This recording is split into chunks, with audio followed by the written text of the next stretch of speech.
এখন যে সিপিডি সম্পর্কে আমরা অনেক নেতিবাচক, অনেক মন্তব্য, অনেক গালিগালাজ, অনেক বকা এবং অনেক বহিষ্কার, অনেক তিরস্কার কথামূলক, আমরা অনেক ঝড় তুফান বয়ে গেছে ওদের বিরুদ্ধে।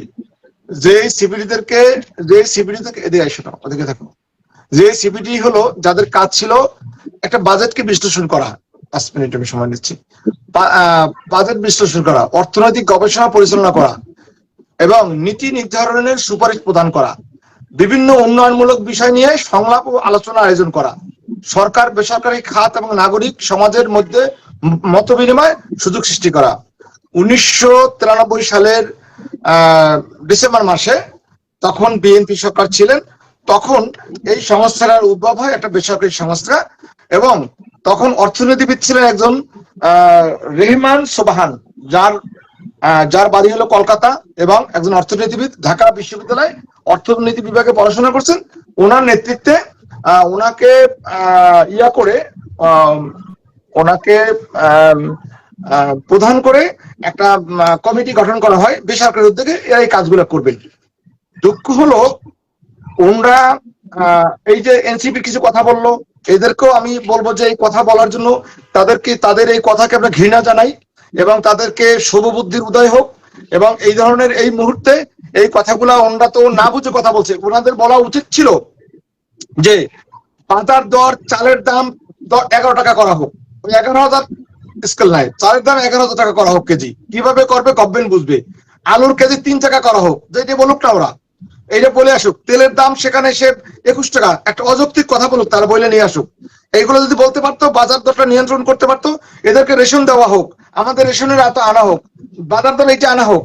এবং আমাদের যে 11,000 টাকা দিলে আমাদের একজন, আমার মায়ের বাবার চিকিৎসা যেন আমরা করতে পারি, আমার সন্তানদের জন্য ভালো একটা উচ্চ শিক্ষা শিক্ষিত করতে পারি, আমি যেন ঋণে জর্জরিত না হই, আমি যেন ভালোভাবে চলাফেরা করতে পারি, আমি যেন দুটো ডাল ভাত খেয়ে, এবং দুর্নীতি হবে না এমন কাজ যেন করার মন মানসিকতা নিয়ে যেন আমরা অফিসে যেতে পারি। তাহলে এই ধরনের যদি তারা রাষ্ট্র ব্যবস্থা করতে পারে, তখন তাদের মুখে এই কথা শোভা পাবে যে এটা হোক। এটা আমার মনে হয় এটা ওরা সুস্থ মস্তিষ্কে বলেনি, ওরা না বুঝে বলছে। আমি এইটাই সবাইকে বলবো, এর দিকে আমরা কোনো পাত্তা দিব না।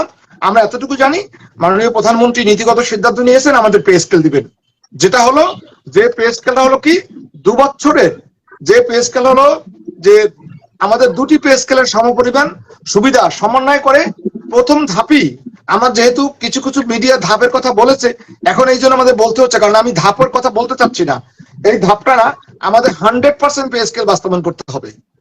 এইটা হলো বাস্তব কথা। মালিক ভাই, আমি আর একটু বলছি যে এই আমাদের কাজকর্ম করতে করতে করতে করতে যখন 8 বছর পার হয়ে যায়, তার ভিতরে অনেক অভিজ্ঞতা হয়, তার ভিতরে অনেক দক্ষতা হয়, আমাদের অনেক একটা ভালো কিছু উদ্যোগে আমরা কাজ কিছু করতে পারি।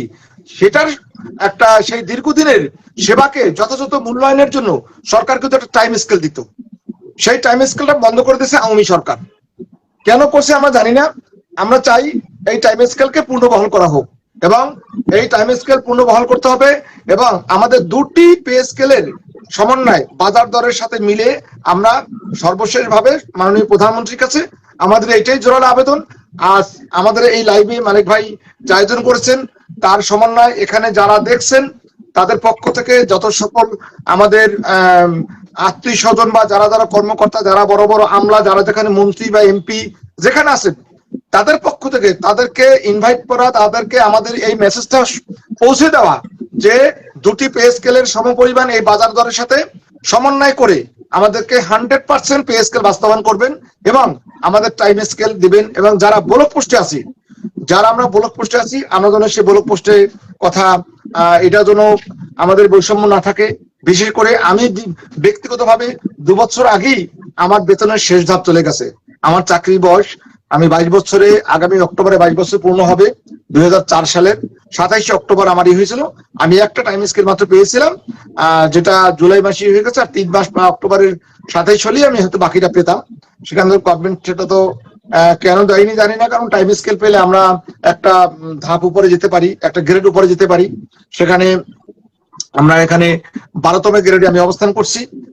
এখন মূল কথা হচ্ছে যে এখানে আমি আমার জন্য কাজ করছি না, আমরা এখানে আমাদের সারা বাংলাদেশের যারা সেই 11 থেকে 20 গ্রেডে যারা কর্মচারী আছেন তাদের জন্যই বিশেষ করে আমরা 20 গ্রেডের কর্মচারীদেরকে মাথায় রেখে আমরা আমাদের 1:4 এবং সর্বনিম্ন 35,000 টাকা বেতনের কথা বলে আমাদের যে স্মারকলিপি দিয়েছিলাম মাননীয় প্রধানমন্ত্রীর কাছে, মাননীয় আমাদের জেলা প্রশাসক মহোদয়ের মাধ্যমে যে দিয়েছিলাম আমাদের মাননীয় প্রধানমন্ত্রীর কাছে, সেখানে এই কথাগুলো সবই লেখা ছিল। আমরা আশা করি যে এই পে স্কেলে হয়তো আমরা এখন জানি না তারা আমাদের জন্য কি সারপ্রাইজ রেখেছেন। আমি এতটুকু বলবো, ওখানে ট্রাইব স্কুল আছে, ওখানে ছেলে সুন্দর আছে, এবং আমাদের এই যে বাজার দরের সাথে একটা সমকক্ষ মানে সাম্যতা বজায় রেখে আমাদের বেতন কাঠামো নির্ধারণ করবেন, এবং সেখানে ট্রাইব স্কেল পূর্ণবহন তো করবেনই।